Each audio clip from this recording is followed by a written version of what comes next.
Ce message vous est présenté par l'Assemblée chrétienne Le Tabernacle. www.letabernacle.net.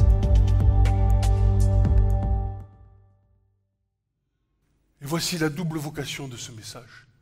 Un message pour l'Église et un message pour ceux du dehors. Écoute, je vous exhorte donc, frères, et Hugo, c'est pour nous.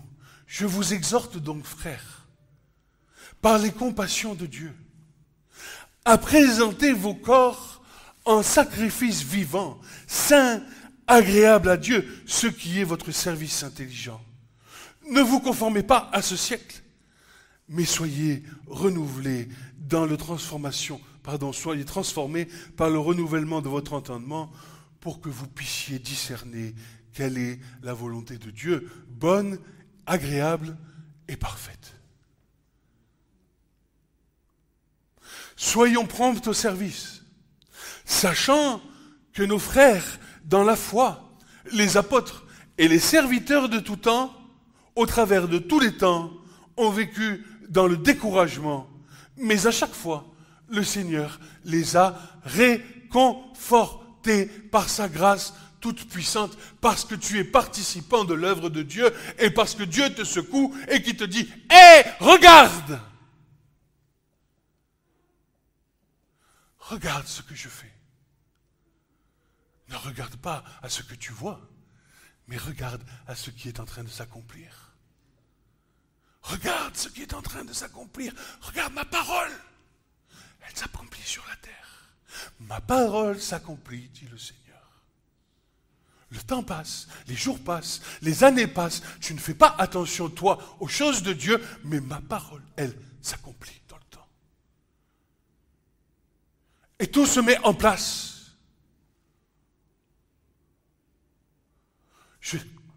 Zacharie 12.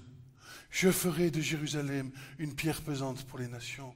Oh, regarde ce passage de l'Écriture. Regardez Zacharie 12. Oh, je sais pourquoi j'ai appelé mon fils Zacharie. Je le sais pourquoi il s'appelle Zacharie, mon fils. Parce que c'est le prophète de la fin des temps.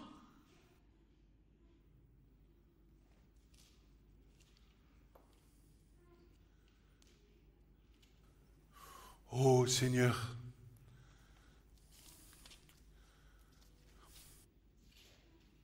Oh, Seigneur.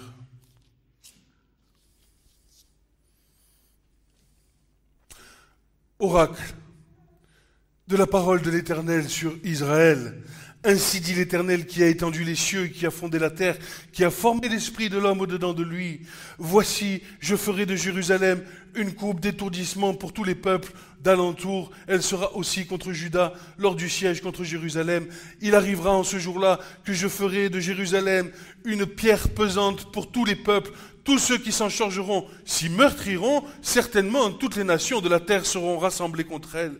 En ce jour-là, dit l'Éternel, je frapperai de terreur tous les chevaux et de délire ceux qui les montent. J'ouvrirai mes yeux sur la montagne de Juda. Je frapperai de susciter tous les chevaux des peuples.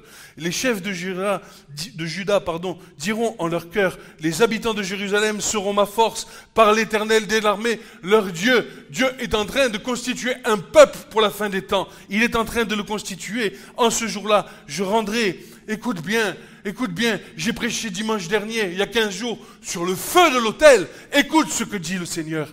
Ce jour-là, je rendrai les chefs de Juda, peuple élu de Dieu, proche du cœur de Dieu. Écoute, semblable à un foyer de feu au milieu du bois et à une torche de feu dans une gerbe, ils dévoreront à droite et à gauche tous les peuples d'alentour, et Jérusalem demeurera encore à sa place à Jérusalem. Écoute encore. Et l'Éternel sauvera premièrement les tentes de Juda, afin que la gloire de la maison de David et la gloire des habitants de Jérusalem s'élèvent pas contre Juda. En ce jour-là, l'Éternel protégera les habitants de Jérusalem, et celui qui chancelle parmi eux en sera ce jour-là comme David, et la maison de David sera comme Dieu, et l'ange de l'Éternel sera devant eux. Et il arrivera en ce jour-là que je chercherai à détruire toutes les nations qui viennent contre Jérusalem, je répandrai sur la maison de David et sur les habitants de Jérusalem un esprit de grâce et de supplication. Ils regarderont vers moi, celui qu'ils auront percé, ils se lamenteront sur lui comme on se lamente sur un fils unique, et il y aura de l'amertume pour lui comme on a de l'amertume pour un premier-né. En ce jour-là, il y aura une grande lamentation à Jérusalem, comme la lamentation de Hadad-Rimon dans la vallée de Megiddo.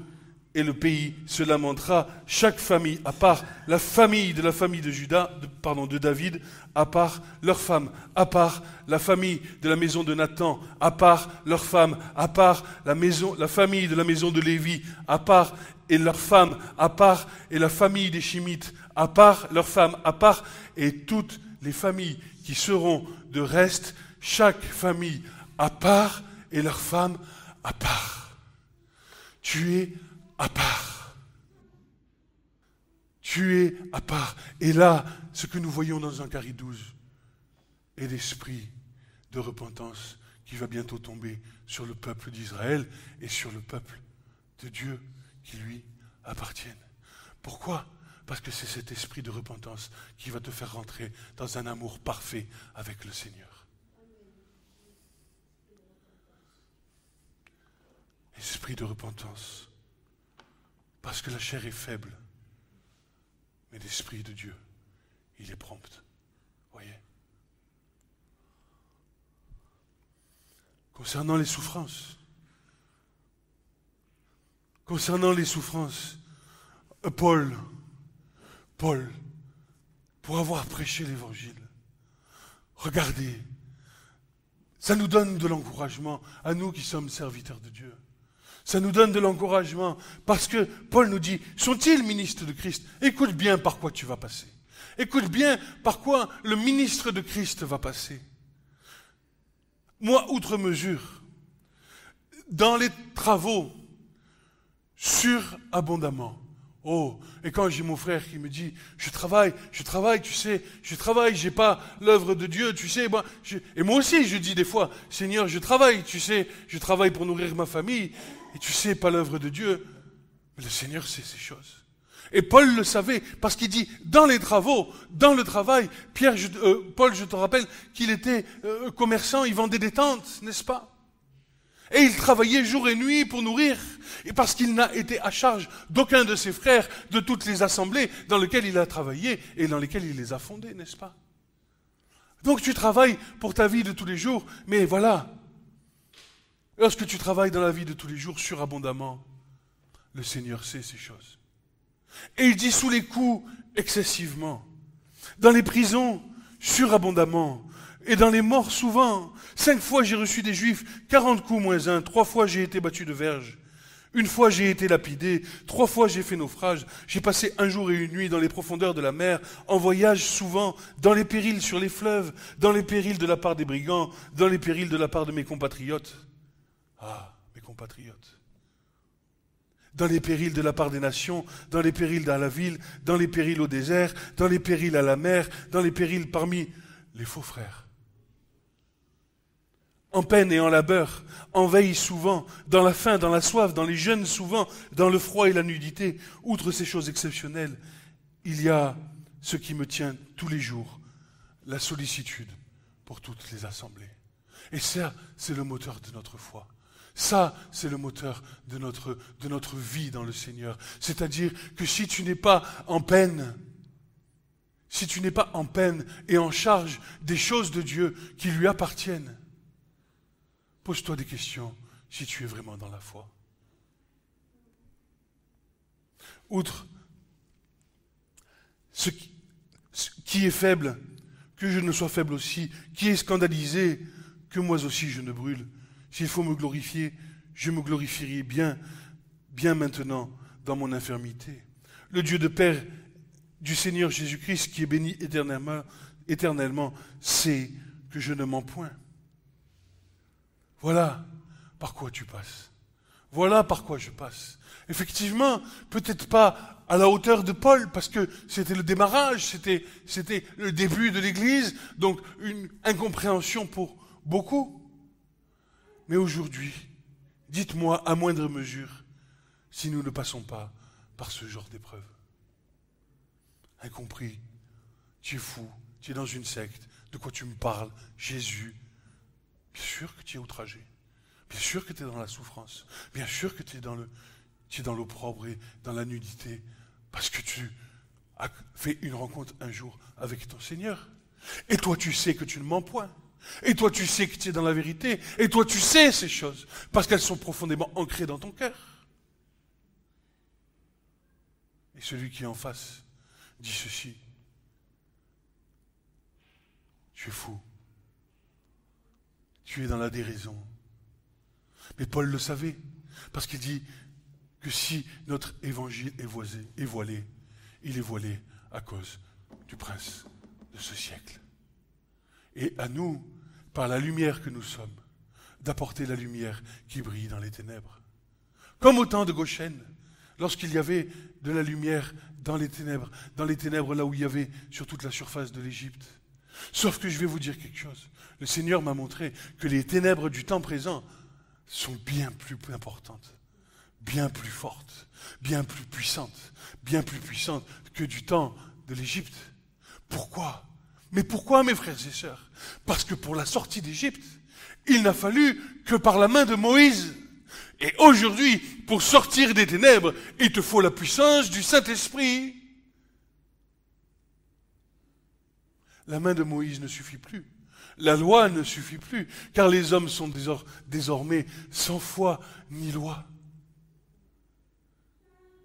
Donc ce qui peut les faire sortir des ténèbres, ce n'est que la lumière qui vit en toi et que tu dois briller et que tu dois user de patience. Que votre parole soit assaisonnée de sel pour savoir donner à celui qui est au dehors. Ne l'effraie point, ne le juge point, mais reprends les œuvres des ténèbres qu'il pratique en lui accordant la main tendue de Dieu.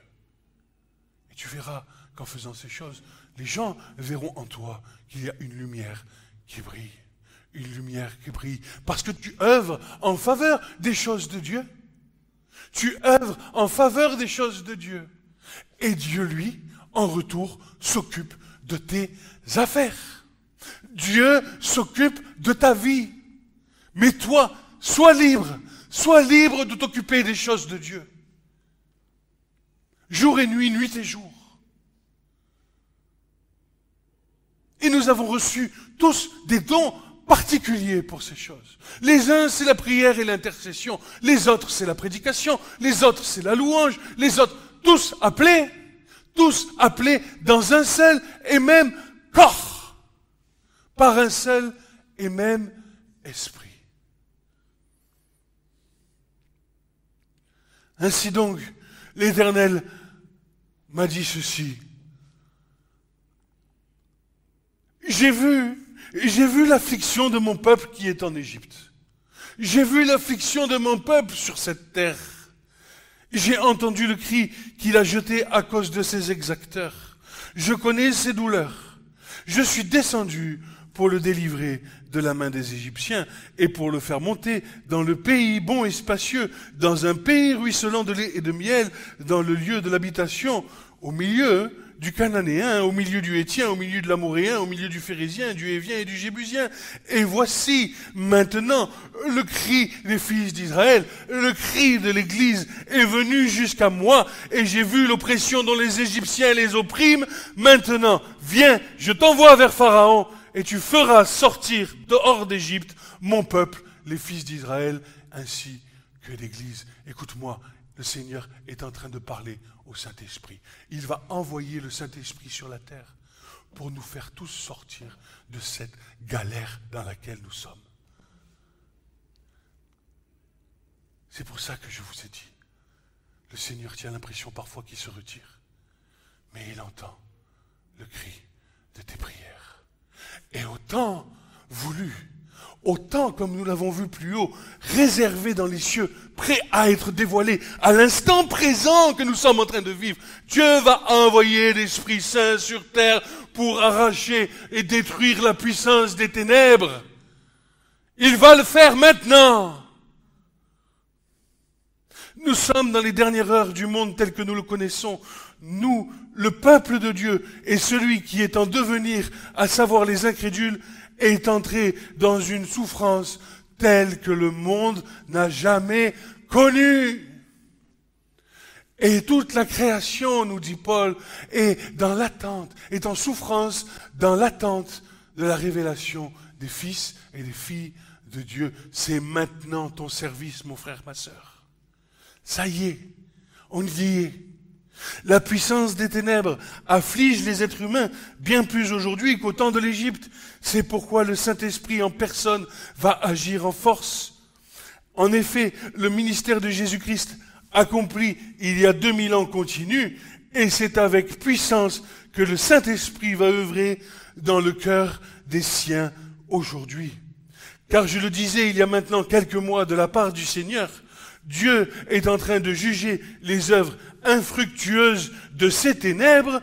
Sa justice s'accomplit toujours dans la puissance de la victoire sur l'ennemi. Quand Dieu juge, c'est pour apporter une victoire. Sachez que les puissances occultes peuvent être toutes réunies ensemble contre nous et contre ce monde, que le Seigneur accomplira bientôt sa parole qui dit ceci.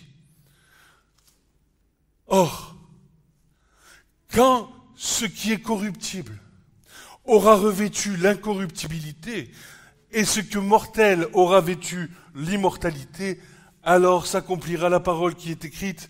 Ô mort, la mort a été engloutie en victoire, la mort a été engloutie en victoire. Ô mort, où est ton aiguillon? Ô mort, où est ta victoire?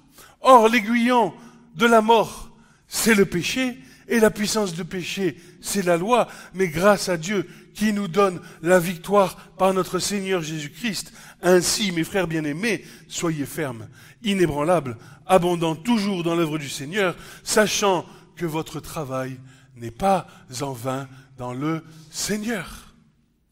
Notre délivrance, elle a commencé il y a bien longtemps à cause des promesses faites par nos pères, Abraham, Isaac, Jacob. Cette délivrance suit un plan parfait, établi et connu de Dieu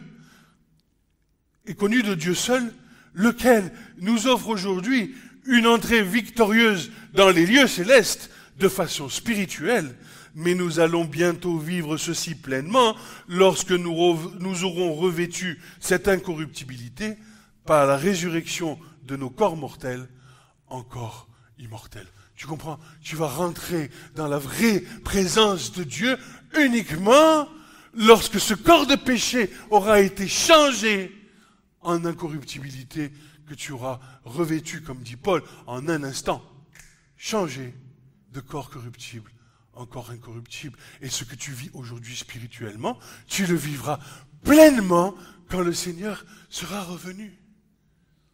Et nous le vivrons ensemble dans l'unité, pas avec des divisions sur les points de doctrine. Nous serons unis ensemble dans une attitude permanente et un seul corps par un seul et même esprit. En attendant, efforçons-nous, il y a le mot s'efforcer. Les mots s'efforcer, c'est le mot de mettre en pratique, faire un effort, quelque chose qui coûte. Efforçons-nous contre vent et marée, à nous tenir debout devant le Fils de Dieu, le Messie d'Israël. Comment? Par la foi en son nom, capable de nous délivrer de toutes les accusations du diable, de tous les démons, et de fait, et pourquoi? Pourquoi il nous délivre? Parce qu'il a fait de nous des sacrificateurs pour Dieu son Père, et lui-même est le souverain sacrificateur qui intercède pour nous et en faveur de nous. Tu comprends que maintenant, tu peux t'approcher librement du trône de Dieu en demandant la grâce de Dieu et servant Dieu de tout ton cœur, de toute ta force, de toute ta pensée de tout ton esprit, laissant de côté les choses passées. Les choses passées, tu les laisses de côté et tu tends avec force à ce qui se tient devant, c'est-à-dire ce que nos frères juifs appellent la Géoula, la délivrance finale.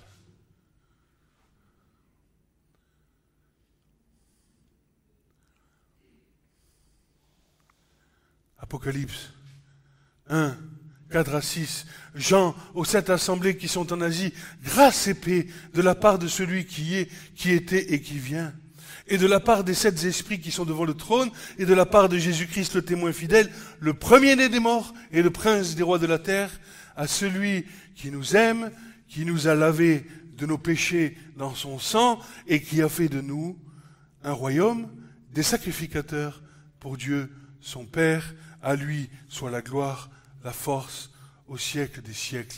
Amen. Ayant donc un grand souverain sacrificateur qui a traversé les cieux, Jésus, le Fils de Dieu, tenons ferme notre confession, car nous n'avons pas un souverain sacrificateur qui ne puisse sympathiser à nos infirmités, mais nous en avons un qui a été tenté en toutes choses comme nous, à part le péché. Approchons-nous donc de lui avec confiance du trône de la grâce, afin que nous recevions miséricorde et que nous trouvions grâce pour avoir du secours au moment opportun. Dans cette ferme assurance, oh, ne laisse pas le diable te voler cette assurance. Dans cette ferme assurance,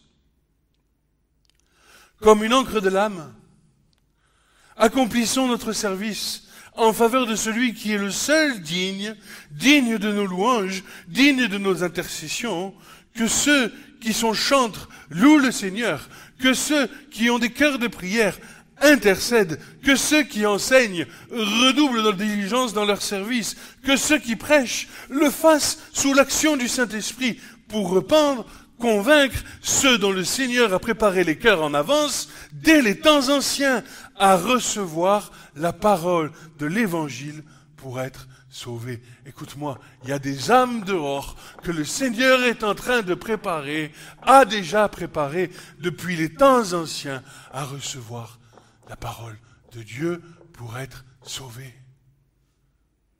Et tu vas être un instrument, mon frère, ma sœur, pour ces temps bénis que nous sommes en train de vivre. Enfin, pour Angie, Lohan et Julien, j'avais ça pour vous. Pour tous les jeunes de notre génération, et ça s'adresse à tous les jeunes qui pourraient écouter ce message sur Internet, n'est-ce pas? Pour tous les jeunes de notre génération, sachez que Dieu, Père des Lumières, est à l'œuvre dans vos vies. Que les situations par lesquelles vous passez dans ce temps présent est le résultat de l'apostasie, c'est-à-dire du rejet de Dieu de la part de vos parents, de la part de vos grands-parents et des gouvernements de ce monde. La passée de ce monde nous conduit à ne plus considérer notre prochain. Et malgré cela, tous recherchent à être aimés. Tu ne considères pas ton prochain, mais pour ta propre vie, tu as envie d'être aimé, simplement aimé. Les réseaux sociaux, quels qu'ils soient, le démontrent bien. Tous recherchent à être tout simplement aimés. Ils cherchent à être aimés. Et ils sont tous prêts à commettre l'incommensurable, c'est-à-dire des choses qu'on ne peut pas commenter, dans l'avilissement de vos êtres pour seulement quelques likes. L'avilissement, c'est le retour de l'humanité à l'état animal. C'est ça, l'avilissement. Donc, pour quelques likes, ils sont prêts à devenir des bêtes de somme, des bêtes de cirque où on les regarde, et au moindre défaut, on les lynche en public. Combien sont partis avec des idées suicidaires. Et combien ont franchi le pas à cause de ces choses. Alors qu'au final, ils voulaient simplement être aimés. Au fond, donc, pour quelques likes et une poignée d'argent, puisqu'au fond, l'amour des hommes est bien souvent que temporaire. L'argent, lui, devient une source de prostitution sous toutes ses formes. Ils vendent leurs âmes au diable pour quelques deniers passagers qui périront tôt ou tard, de toute manière, y compris leur soi-disant notoriété. Car si quelqu'un croit être quelque chose, alors qu'il n'est rien, il se séduit lui-même. Or, l'Évangile nous dit ceci, Jérémie 31, versets 1 à 3. En ce temps-là, dit l'Éternel, je serai le Dieu de toutes les familles d'Israël. Comprenez, toutes les familles de la terre. Et ils seront mon peuple. Ainsi, dit l'Éternel, les peuples des réchappés de l'épée a trouvé grâce dans le désert. Je m'en vais donner du repos à ce peuple. L'Éternel m'est apparu de loin. Écoute pour toi qui cherches à être aimé. Je t'ai aimé d'un amour éternel. C'est pourquoi je t'attire avec bonté. Le psaume 118 nous dit ceci, mieux vaut mettre sa confiance en l'Éternel que de se confier en l'homme. Car l'Écriture déclare ceci, Dieu n'est pas un homme pour mentir, ni un fils d'homme pour se repentir. Aura-t-il dit et ne le fera-t-il pas? Aura-t-il parlé et ne l'accomplira pas? Voici, dit l'Éternel, j'ai reçu mission de bénir. Il a béni et je ne le révoquerai pas. Oui, notre génération est le résultat du rejet de Dieu, de la perte de la foi. Mais je sais que pour tous ceux qui prennent le temps de l'écouter, au fond de vos cœurs, chacun de vous entendez sa voix si vous prenez le temps de l'écouter. Sa voix est une voix de justice, réglée, éprouvée par le feu de son amour. Et en lui, vous trouverez la voie, V-O-I-E, le chemin. Une voie de vérité, une voie d'amour, une voie de justice et une voie de sainteté dans laquelle la grâce de Dieu s'accomplit. L'Écriture déclare ceci. Quiconque confessera que Jésus est le Fils de Dieu, Dieu demeure en lui et lui en Dieu. Il est gardé. Et nous avons connu et cru l'amour de Dieu, que Dieu a de l'amour pour nous. Car Dieu est amour. Et celui qui demeure dans l'amour demeure en Dieu et Dieu en lui. Ceci est consommé l'amour avec nous, afin que nous ayons toute assurance au jour du jugement. C'est que comme il est, lui, nous sommes, nous aussi, dans ce monde. Il n'y a pas de crainte dans l'amour, mais l'amour parfait chasse la crainte. Car la crainte porte avec elle du tourment, et celui qui craint n'est pas consommé dans l'amour. Nous l'aimons parce que lui nous a aimés le premier. En ce qui concerne l'argent, Paul, NJ, Loane, Julien, en ce qui concerne l'argent, Paul va enseigner Timothée, son frère Timothée dans la foi, et va lui dire ceci. Écoutez bien, ouvrez grand vos oreilles. Or, ceux qui veulent devenir riches tombent dans la tentation. C'est un piège. Et dans plusieurs désirs insensés et pernicieux qui plongent les hommes dans la ruine et la perdition. Car c'est une racine de toutes sortes de maux que l'amour de l'argent. Ceux que quelques-uns ayant ambitionnés se sont égarés de la foi et se sont transpercés eux-mêmes avec beaucoup de douleur. Combien se sont suicidés? Combien se sont avilis pour l'amour de l'argent? Combien se sont retrouvés dans des positions incommensurables à cause de l'argent? Prostitution en tout genre. Alors que l'Écriture déclare ces choses, mon Dieu suppléera à tous vos besoins selon les richesses en gloire par le Christ Jésus. Or, à notre Dieu et Père soit la gloire au siècle des siècles. Amen. Il ne s'agit pas ici, vous l'avez compris, d'adhérer à une église. L'église n'est pas un abonnement. L'église n'est pas un endroit où tu viens. C'est pas un endroit à la mode. Il ne s'agit pas d'adhérer à une église, quoique votre présence au milieu d'elle soit indispensable pour recevoir la nourriture nécessaire et équilibrée pour votre croissance. De manière à ce que vous soyez déracinés de la pensée de ténèbres de ce monde et plantés dans le royaume de Dieu qui produit du fruit en abondance.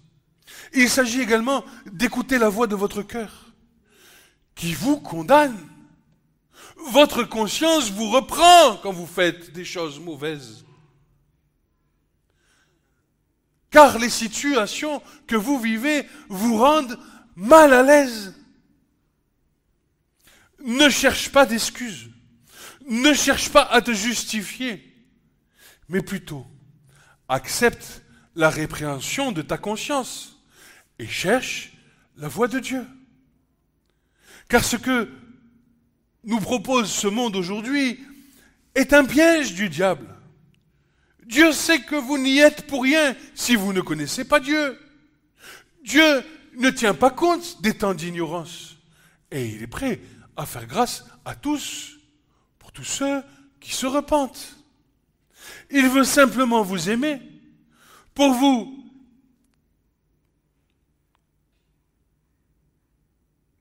il veut simplement vous aimer pour vous qui êtes loin de ses lois, et dans sa grâce, que vous parveniez à la repentance dans laquelle Jésus-Christ vous sauve du jugement de Dieu à venir sur cette terre. Si donc toi qui écoutes ce message, ce que tu entends parle à ta vie, que tu te sens tellement accablé que même des idées suicidaires pourraient te conduire à l'irrémédiable, que tu te sens sale, que tu es perdu car tu ne discernes plus le bien du mal et que tu te sens par ces choses condamnables et impardonnables, sache que l'Écriture, la Bible, déclare l'amour de Dieu à ton égard et dit ceci. Car Dieu a tant aimé le monde qu'il a donné son Fils unique, afin que quiconque croit en lui ne périsse pas, mais qu'il ait la vie éternelle. Car Dieu n'a pas envoyé son Fils dans le monde, afin qu'il jugeât le monde, mais afin que le monde fût sauvé par lui. Celui qui croit en lui n'est pas jugé. Celui qui ne croit pas est déjà jugé, parce qu'il n'a pas cru au nom du Fils de Dieu. Or, c'est ici le jugement, que la lumière est venue dans les ténèbres, et que les hommes ont mieux aimé la ténèbre que la lumière, car leurs œuvres étaient mauvaises, et quiconque fait des choses mauvaises haït la lumière, et ne vient pas à la lumière, de peur que ses œuvres ne soient reprises. Mais celui qui pratique la vérité vient à la lumière, afin que ses œuvres soient manifestées, et qu'elles puissent être faites en Dieu. Ainsi donc, et par ces choses, Dieu déclare par la bouche de l'apôtre Paul, si tu te sens condamné, si tu te sens condamnable, si tu te sens impardonnable, si tu te sens souillé et sale par ta vie, écoute bien ce que Dieu t'offre. Il n'y a donc maintenant aucune condamnation pour ceux qui sont en Jésus-Christ. Car la loi de l'esprit de vie dans le Christ Jésus m'a affranchi de la loi du péché et de la mort, car ce qui était impossible à la loi, en ce qu'elle était faible par la chair, Dieu ayant envoyé son Fils en ressemblant de chair de péché pour le péché, a condamné le péché dans la chair, afin que la juste exigence de la loi fût accomplie en nous, nous qui marchons maintenant, non plus par la chair, mais par l'esprit. C'est ainsi, et seulement si, que la juste exigence de la parole de Dieu s'accomplit dans nos vies. En ce qui concerne Jésus-Christ lui-même enseigna, je me suis trompé. C'est ainsi et seulement ainsi que la juste exigence de la parole de Dieu s'accomplit en ce que Jésus-Christ lui-même enseigna.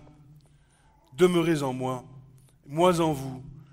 Et comme le sarment ne peut pas porter de fruits de lui-même, à moins qu'il ne demeure dans le cep, de même vous non plus, vous ne pouvez pas, à moins que vous ne demeuriez en moi.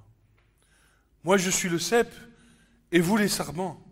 Celui qui demeure en moi, et moi en lui, celui-là porte beaucoup de fruits, car séparé de moi, vous ne pouvez rien faire.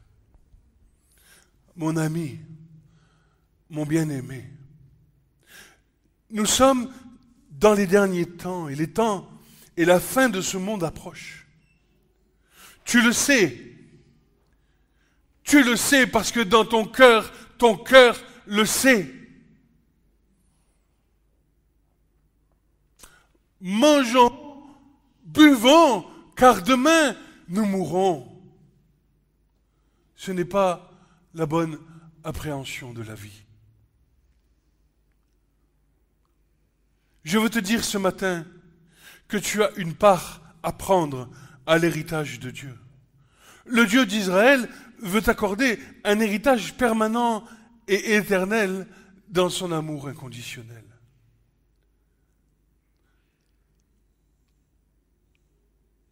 Voici ce que Jésus enseigna à ses disciples après sa résurrection, avant de monter auprès du Père. Voici, moi je suis avec vous tous les jours jusqu'à la consommation de ce siècle. Alors si ce matin, tu entends sa voix, je t'invite, enfin, le Seigneur t'invite à faire cette prière. Père, je suis perdu dans le tourment de mes pensées. Je ne sais plus où j'en suis. Je n'ai plus de repères, j'ai besoin de toi. Mes fautes se tiennent devant moi sans cesse et m'accablent jour et nuit. Les pensées que j'ai à mon égard ne sont que détresse. Et encore ici, j'ai besoin de toi. J'ai recherché l'amour, j'ai recherché la paix, mais je ne l'ai point trouvé. Et toi, tu me connais depuis toute éternité. Tu connais mes chemins empruntés. Tu connais mes heures les plus noires. Et je comprends aujourd'hui que toi, et seulement toi, est la lumière du monde qui éclaire les ténèbres. Ton sang versé pour moi me rend libre, car la dette est payée. Tu me rends libre à l'égard de toutes les puissances occultes qui m'entourent. Tu me rends libre à l'égard des malédictions prononcées contre moi. Et surtout, ton sang me rend aujourd'hui plus blanc que neige. Accorde-moi ton esprit. Apprends-moi à te connaître dans l'intimité de Jésus-Christ. Je veux te connaître, je veux être rempli de ton amour. Je remets entre tes mains toutes mes incompréhensions, car je sais que toi seul en connais les raisons. Ma vie entre tes mains je donne, ton cœur de Père aimant je veux connaître, afin que ta justice s'établisse en moi et que je te serve selon les saints désirs que tu as pour moi. Je ne veux plus me cacher, mais trouver un refuge en toi. Père, c'est dans le nom puissant de Jésus-Christ que je te prie désormais aujourd'hui et pour le restant de mes jours. Amen. Voilà. Voilà ce que le Seigneur avait mis sur mon cœur. Et je crois fortement que nous allons vivre des temps de gloire. Des temps où le Seigneur va œuvrer d'une manière vraiment très forte au milieu de son peuple et au milieu du reste qu'il y a dehors. Il va œuvrer parce qu'il y a des cœurs dehors qui sont en détresse. Et Dieu n'est pas insensible au cœur de ceux qui sont dans la détresse. Il est prêt à leur répondre et leur accorder le salut qui se trouve en Jésus-Christ. Voilà. Soyez bénis. Ce message vous a été présenté par l'Assemblée chrétienne Le Tabernacle. www.letabernacle.net